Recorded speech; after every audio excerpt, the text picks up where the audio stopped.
Welcome to the Gingerbread House, one of the best destinations to visit when you are at Alfonso, Cavite.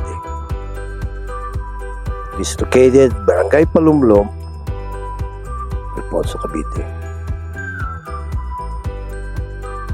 Dito po, hindi lang pambata, kahit sa young at hearts, pwede kayo dito. Entrada pa lang, maganda na. Punong-puno ng sweets.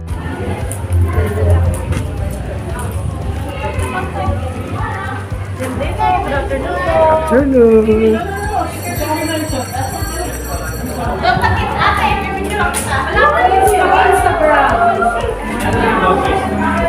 Mystery po sabi dito. Ito na ate yan. Yan. Yan na from here. Yan na. Yan na cute. Yan na, yan na. May mga pastries naman po sa resto. Kaya may muffins.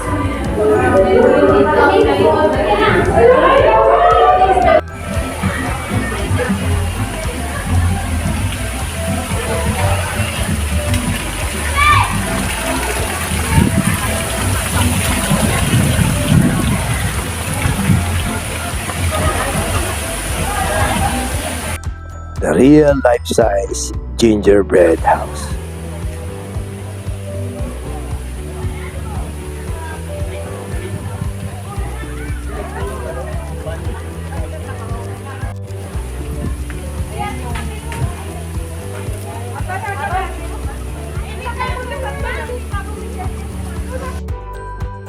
Ayun na.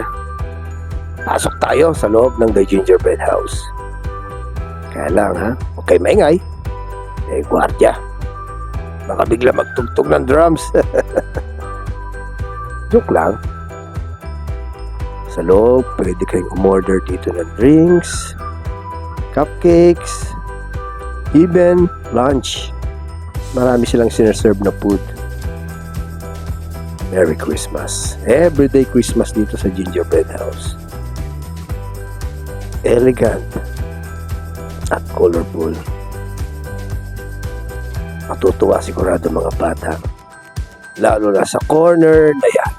House, pasyal po kayo. Itong pinakamag-great natin piloto, si Kuya Alan. Siya lang naman po may-ari ng Gingerbread House, si Sir June Canlas. Welcome po sa Gingerbread House. Pasyal po kayo. Maganda po rito, maganda rito. Approve. Meet natin si Sir June ang may-ari ng Gingerbread House. Ngayon, tingnan natin si Teddy. Parang tinatamad siya. Sabi nga nila, pag nabuhat niya, uwi nyo na. Dito, sa silip sa Gingerbread House, pag nandun tayo sa Torre. Piraso pa lang yan. Maluwag pa yan. Doon sa Dapuro sa ibaba. Pupuntahan natin. Kung ikaw naman ay matanda na, gusto mo magkaroon ng darong bata, pasok ka sa Little Gingerbread House na yan. At bago magpa-picture, walang dull moments dito. Kahit sa katumingin, makulay.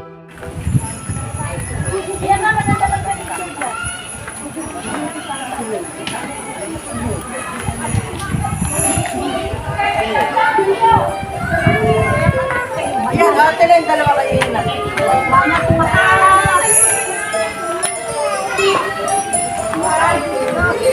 yung maganda ko po na yan. Nay, maganda ko yan. Bebe! Kaya. Yung paa mo, i-bebe. Yan.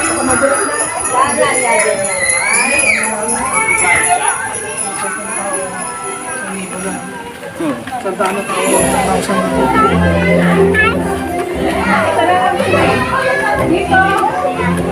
Dito sa kabila.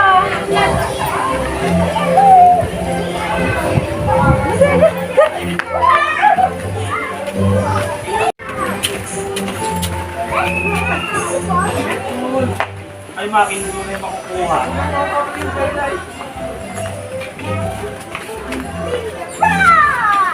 Mommy, big wow!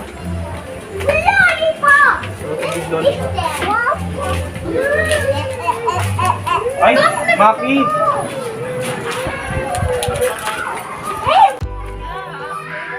Sa Midway, the gingerbread house. Gandang garden.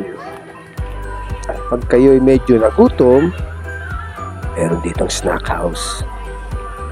Yan, marami silang ino-offer na sandwiches and drinks. Bagay na bagay sa kids. At syempre, sa maganda kainin yan. Yan, sa mga chairs and tables. Mga pahiga pa eh. Talagang relaxing dito.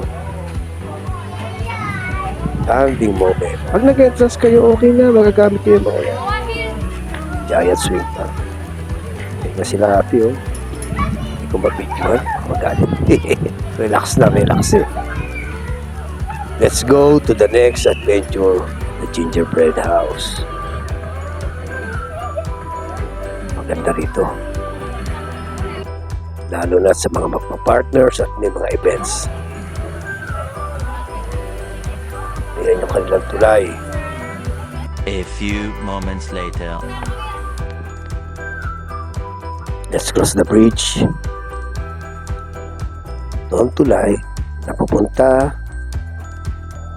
sa magagandang lugar na tinatawag nila na green pastures.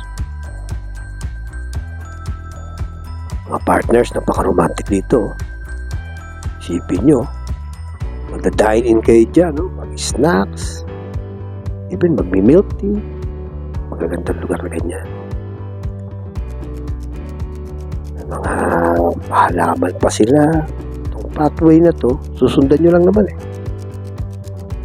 Ayan, no? Tayong bulaklak. Very nice. At kada istasyon, pwede kayong tumigil, oh, yan. Okay yan, picture taking, so, yung ibang kulay, yan, purple ba yan? Merong ibang yellow, packet lang kayo, at nababakran lang kayo ng mga pitong bulaklak. Very natural. Yan. Kung anong gusto nyong gawin, planuhin. Gusto nyo mag-photo ops. Dito, ang ganda. Mamimili kayo ng location nyo. Mamimili kayo kung saan kayo babagay. At dito, malaya nyo magagawa yung mga intimate nyong dreams. Yung bang mga post nyo na very romantic. Yung kayo lang. Ngayon, kung meron kayong occasion like debut or birthdays, magpo-photoshoot kayo, ito, mamimili kayo ng mga location nyo, no? Konsepto, gusto nyo background, ikot pa tayo. Yan, no? Relax. Higa kayo dyan, no? May kulambo pa.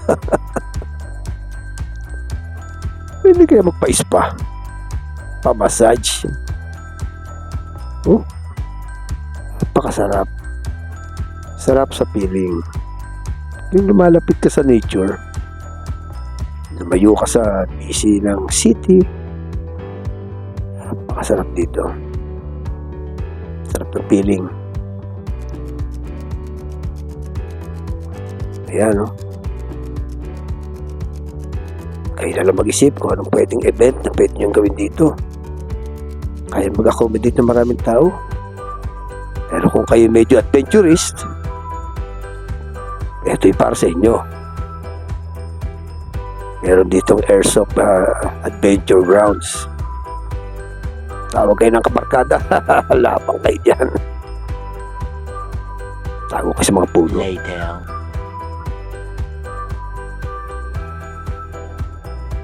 Ayan, no? Maganda talaga. Kaya lang, merong nakaporma. Pwesto sila doon. Nakakahiya. Sila'y mabala.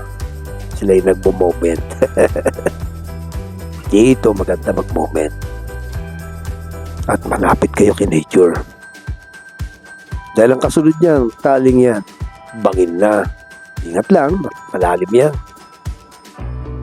May ilog nga rin sa ilalim eh. As in running water. Yun, hindi tamaan ang lente ng camera ko, yung malalim. Pagka ganyan ang mga nature, ang mga napapaligid nyo, expect nyo. Napakasarap ng simoy ng hangin. For God so love you. Tama yan. I-feel nyo yung nature, presence ng love ng ating God. Kalimutan nyo muna yung mga problema nyo. Iwan nyo ang trabaho nyo. 2,000 years later. Then, balik na ulit tayo. Napakita ko na sa inyo yung green pastures, ha? O, tingnan nyo sila, oh. Sarap ang tulog ni Kuya, oh. Eto, kung may alaga kayong pets, oh, dito nyo siya palakarin. Para sa kanila to.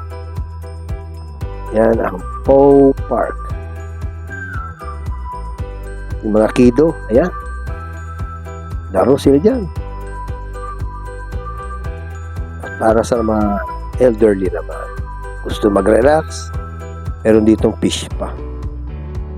Nakakakiliti kaya yan. Pero masarap sa feeling. Ubus yung mga dumi ng paan. Ito na. Ayan, si Sir Jun, oh. Ayan. Kaya pa Kuya Alan. Oh, ayan na. Kung nagbukas ang gingerbread house, siya na po ay nagdadala sa akin ng kasay. Taga-dito na po yan.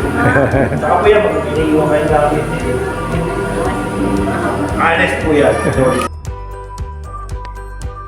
Thank you, Sir Jun, sa mga papuri. Ito po ang additional grounds ng gingerbread. Mag-post dyan, no? Picture, background din nyo yung mga magagandang emblem ng gingerbread house. Kiddos, ayan, meron naman kayong rides dito. Punta naman tayo sa museum. Narito po is about family. To love your family. Family first. Narito rin ang istorya kung paano nabuo ang gingerbread house. Post nyo na lang, backread nyo kasi medyo mahaba rin siya. Pero maganda kaya ang istorya nito. To narrow the story, aksidente lang kasi talaga ang lahat. Naghanap lang sila ng place na matitigilan dito sa Alfonso, then suddenly na-in-love sila sa place. Dati personal lang nila itong bakasyunan. But since mahilig sa gingerbread ang kanyang mga anak, naglagay sila ng ibang mga backgrounds about gingerbread house. Then the stories goes on. History in the making. Ayan, mga collection nila ng miniature gingerbread house and village. Talagang noon pa man mahilig na sila. Ganda rito, kahit patay ang ilaw at nag-illuminate talaga mga dekorasyon. You are the light of the world. A city on the hill, glowing in the dark, for all to see, shine. Popcorn, hot dogs. Napagod na naman ang kiddo. Dito, snack time ulit. Hindi naubusan na magandang location ng gingerbread house para sa mga bata. Kaya sigurado, mga parents, ready kayo. Dahil mga anak nyo, sigurado baka hindi na umalis. Kaya pwede sila mag-pretend na nag-opera sila dyan. Pakantahin nyo sa stage na yan. Kaya sila mag-perform. Actually, may nagpe-perform dito on several occasions. At kung meron kayong events, pwede rin itong gamitin. Okay. Finally, sa souvenir shops. Bago kayo umalis, daan kayo dito. Mamili kayo ng pwede nyo i-take home. Souvenirs, gift shops, t-shirts, anything para maging memorable sa inyo pag-visit nyo dito sa gingerbread house. Thank you and see you until my next vlog.